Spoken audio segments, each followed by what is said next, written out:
Hello everyone, આજે આપણે transmission and distribution of electrical power જે સબ્જેક્ટ ડિપ્લોમા ફોર્થ સેમ ઇલેક્ટ્રિકલમાં આવે છે એમાં યુનિટ નંબર 5 સબસ્ટેશન એન્ડ કેબલનો આજનો જે ટોપિક જે છે એ બેઝિક ઓફ સબસ્ટેશન છે, એના વિશે આપણે આજે ડિસ્કસ કરીશું.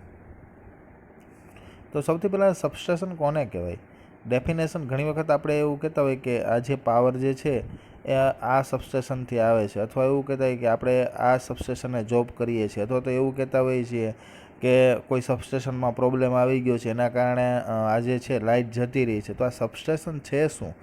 ડેફિનેશનની વાત કરીએ તો the electrical substation is the part of the power system in which the voltage is transformed from high to low અથવા તો low to high for transmission, distribution, transformation and switching.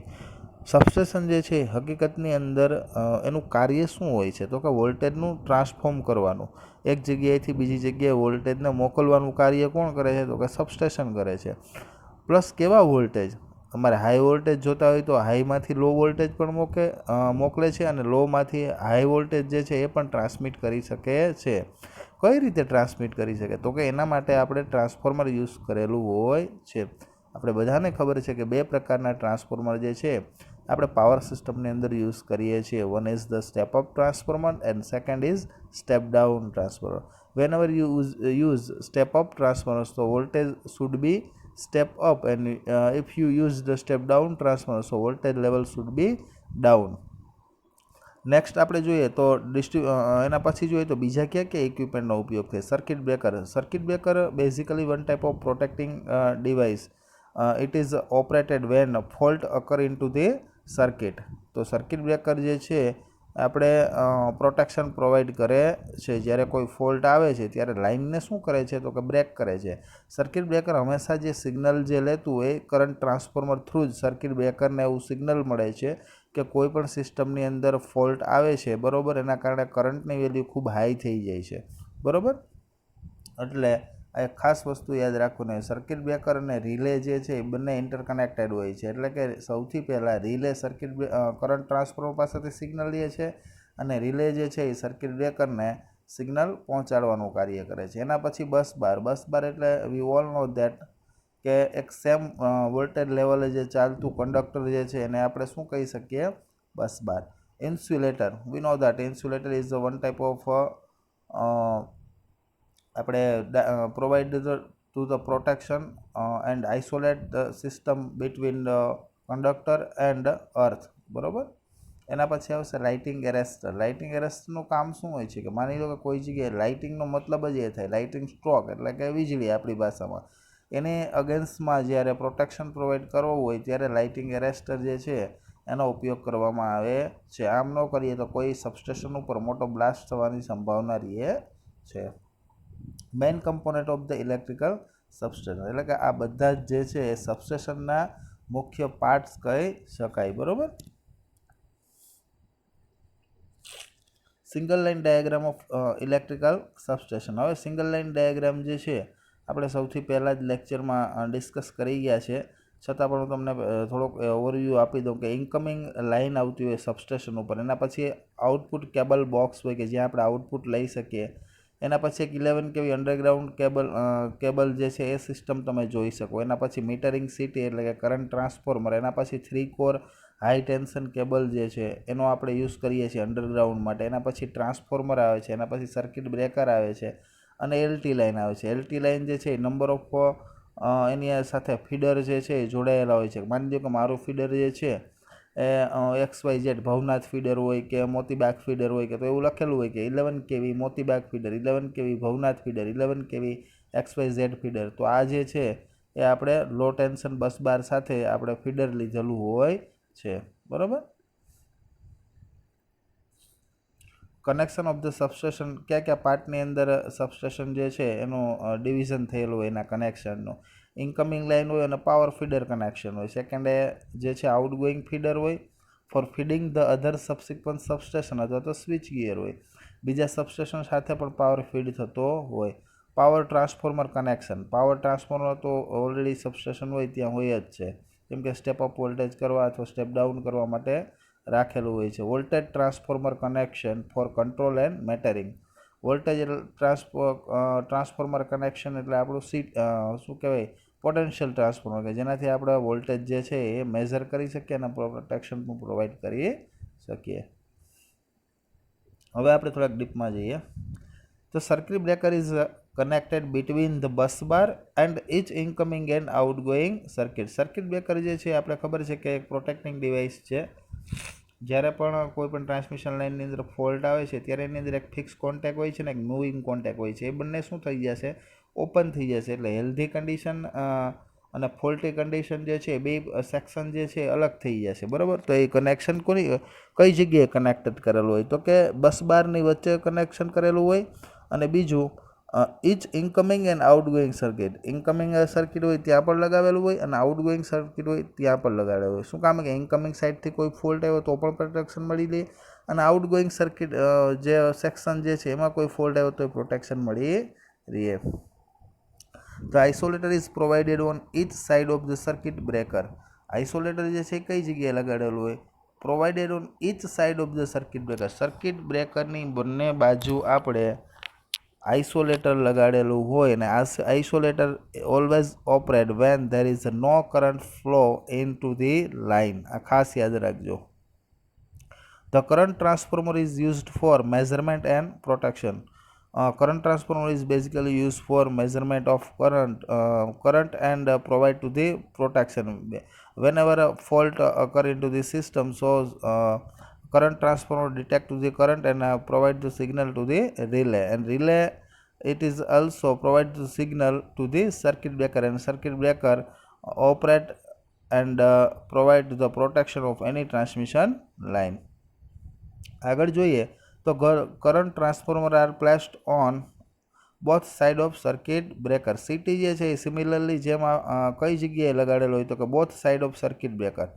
બરાબર. યાદ રાખજો સર્કિટ બ્રેકરની બંને બાજુ આઇસોલેટર હોય અને સર્કિટ બ્રેકરની બંને બાજુ સીટી પણ હોય છે. આ એક પ્રોટેક્શન ઝોન જે છે એક સરસ મજાનું પ્રોવાઈડ કરે છે. એના પછી જોઈએ આપણે તો પોટેન્શિયલ ટ્રાન્સફોર્મર.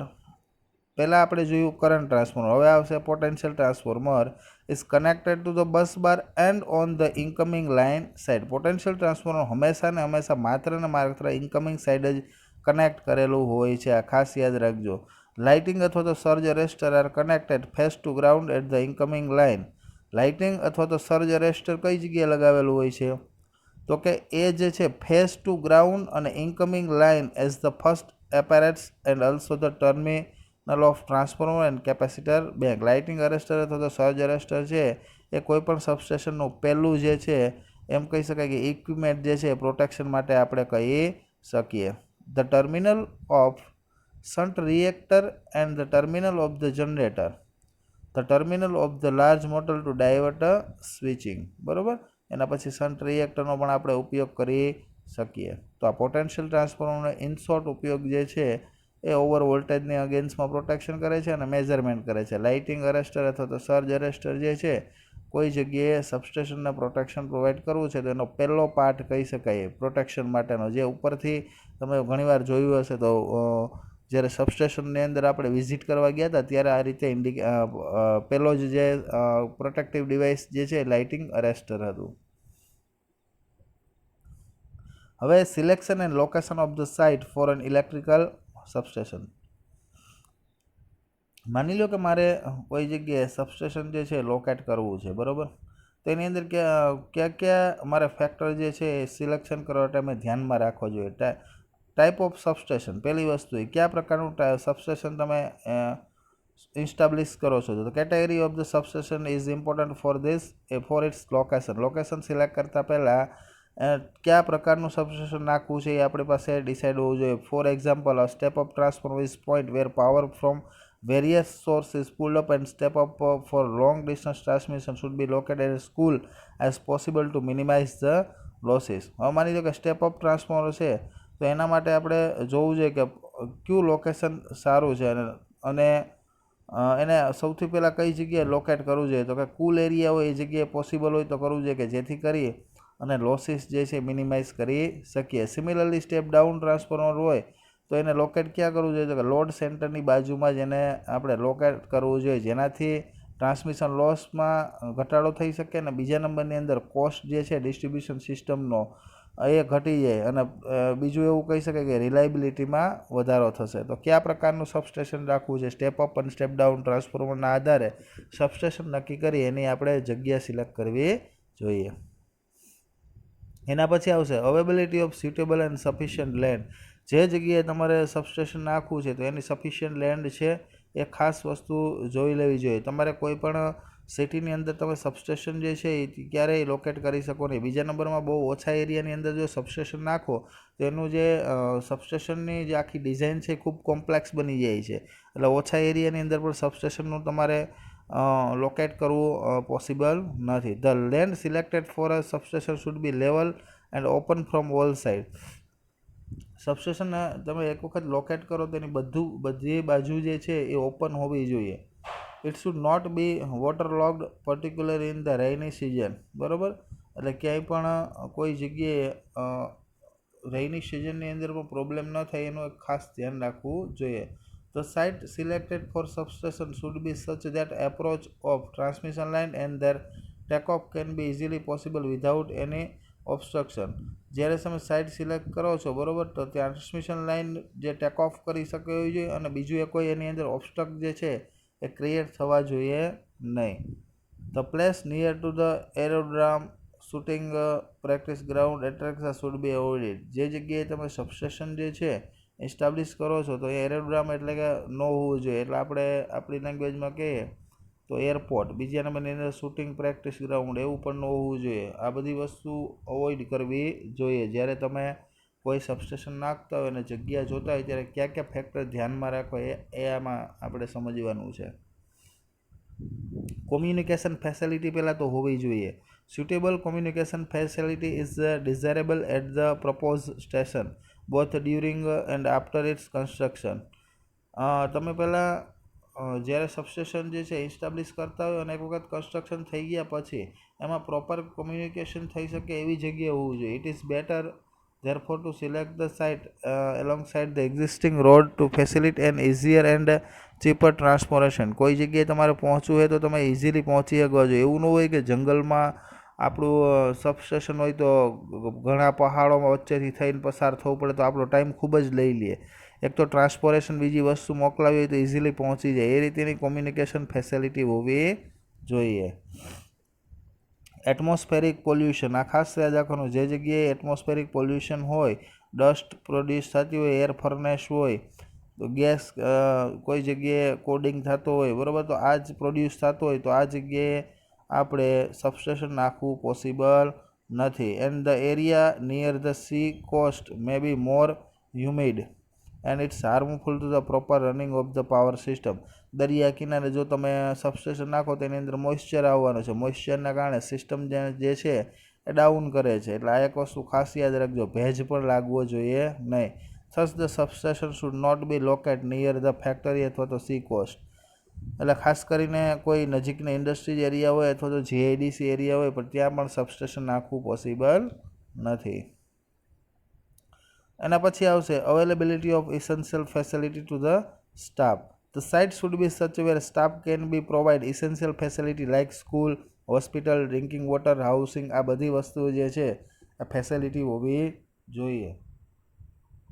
એના પછી આવશે drainage facility. The site selected for the propose substation should have proper drainage arrangement અથવા તો possibility of making effective draining, avoid pollution of air and growth of micro organism and health. બરાબર, તો ડ્રેનેજની facility પણ ત્યાં હોવી જોઈએ બરાબર, જેથી આપણે પોલ્યુશન જે છે હવાનું એ આપણે અવોઇડ કરી શકીએ. Thank you.